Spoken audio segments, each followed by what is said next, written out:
So everybody's asking me what I thought about the Solo movie because Star Wars is my life, so I thought I'd make a video explaining. Spoilers! Alright, everything I say from this point of the vlog forward, it's just all gonna be spoilers from this point on, so if you want the movie completely ruined for you, keep watching. Or watch the movie and then watch the rest of this.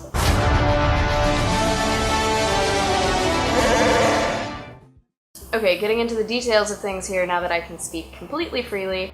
Penny for your thoughts. I'm gonna start out with something that I disliked. The whole Solo thing. The fact that he was like, oh, I don't have people, and the guy was like, Han Solo. No, that is the one thing that really irritated me. I'm just gonna pretend like Han actually gave him some information on that card or whatever that actually had his last name be Solo, and the guy thought it was funny to say like, oh, you're Solo. No, his last name is Solo. I highly doubt that George Lucas sat there and was like, Han, he travels alone. Han Solo. Come on, man, he just thought of the name. Like, don't do that. Leading into the next thing that I kind of disliked, which is connected to the Solo thing, is Han joining the Empire for a split second there.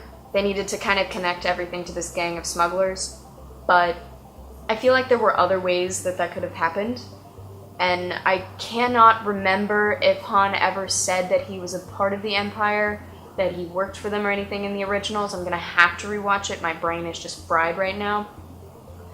But I know that he avoids the Empire at like all costs. That's something that we've established. But because he's a smuggler, like if you're an outlaw, you avoid the police. Like it's kind of a hand-in-hand thing. So for him to join the Empire, even to fly, is kind of frustrating. But yeah, I was a little irritated with the soldier stuff. I mean, it looked great, and I think the more I watch it, the more I'll be alright with it, just because it was young Han Solo, so he was just literally looking for an escape. So I can buy into it. I just wasn't 100% there throughout that. Like, after that, I was on board. That kind of segues me into Tobias and Val, Beckett and Val.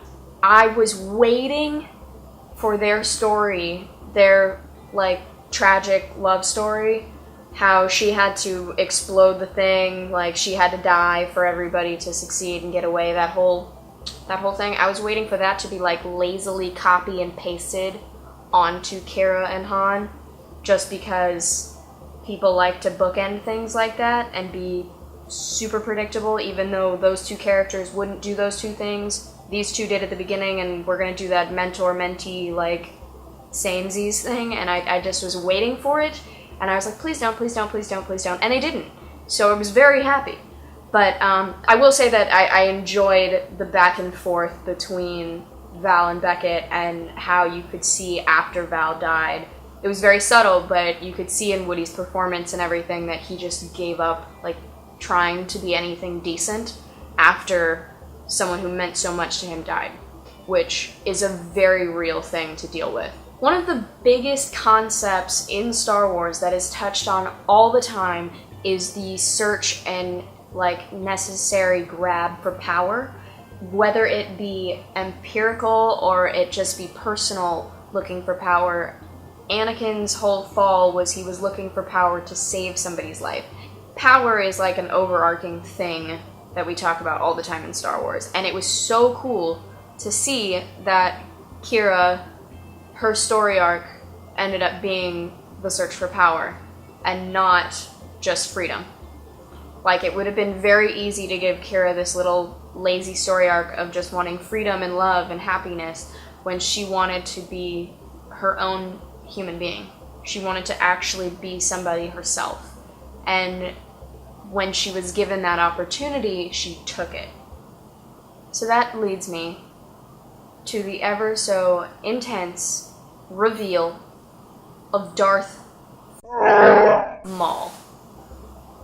Holy crap, guys, I freaked out.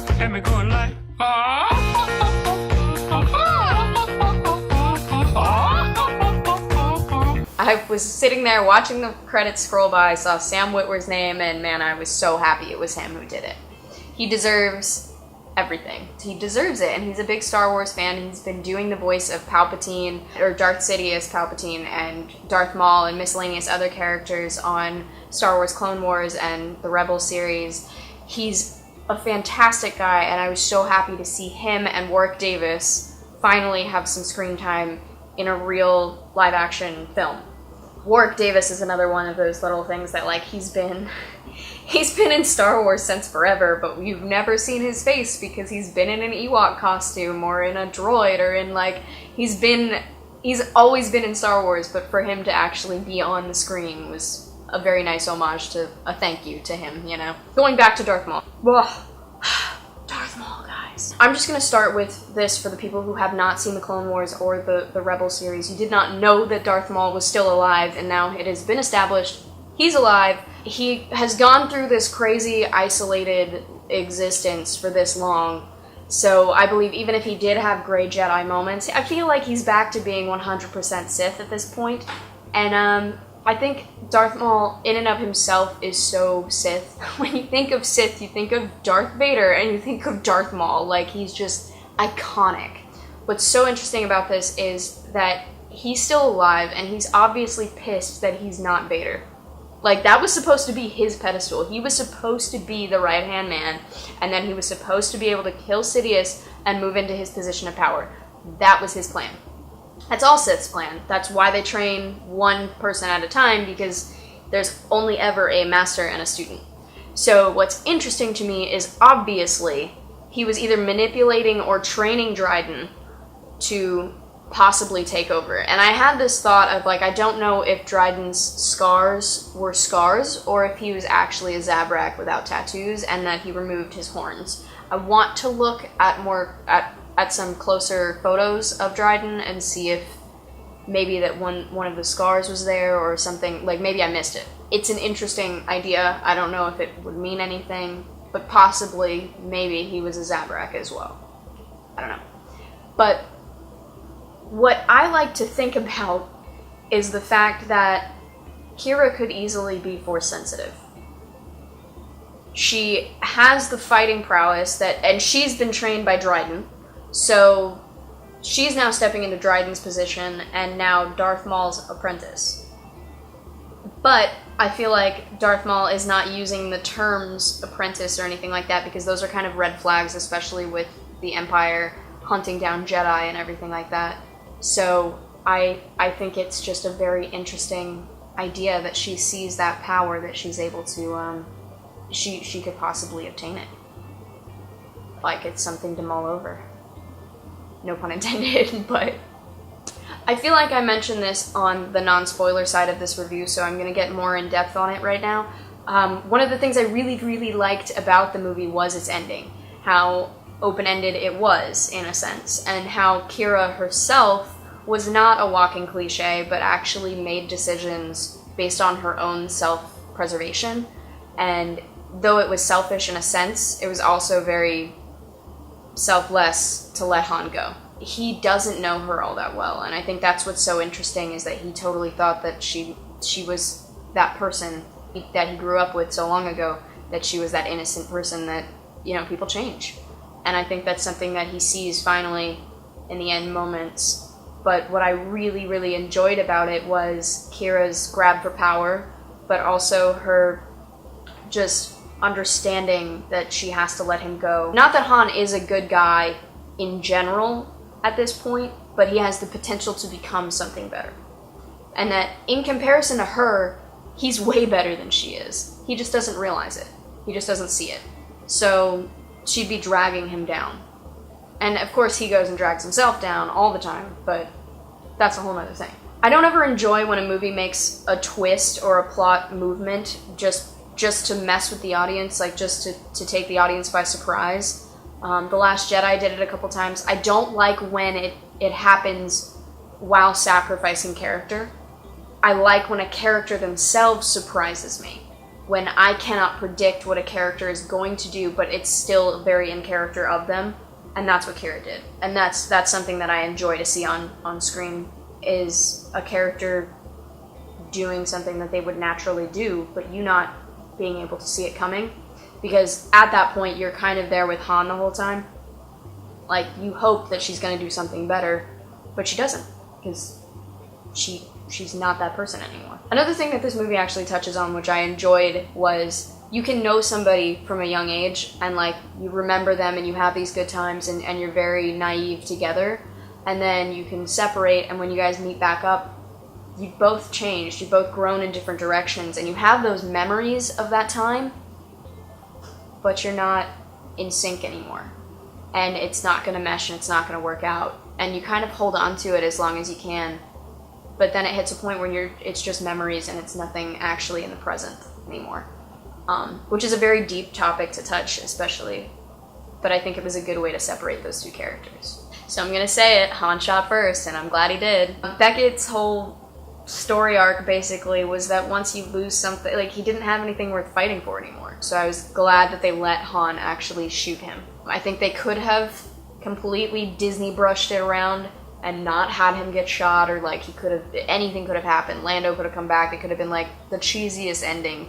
Like, they really could have made it the cheesiest thing in the world, but it was very real. One thing I really do wish had kind of changed was the Empress Nest thing. I feel like, nothing against that actress or anything, but I feel like she was very young looking and didn't really emanate the strength that character needed to be fierce enough. And I know it was supposed to be that jarring, like, she takes the mask off and it's like babyface, like, it's not who you expected. But I feel like a lot of the lines they gave her towards the end were so overly poetic that it didn't quite mesh with me. And that just might be something that I need to re-evaluate. But I didn't really care for that. I feel like it could have been a really epic battle that they avoided, which I was alright with, but I'm not really 100% sure about how I felt about the whole reveal. But all of it just made me really, really want an epic Mandalorian origin story. Just give me a movie about Mandalore and their Sparta-esque fighting, and just please break that down for me. I don't care if Django's in it, I don't care if anybody that we actually know who's been established is in it. Just take all the Mandalorian stuff and put it in a movie correctly, please. Everyone will be happy.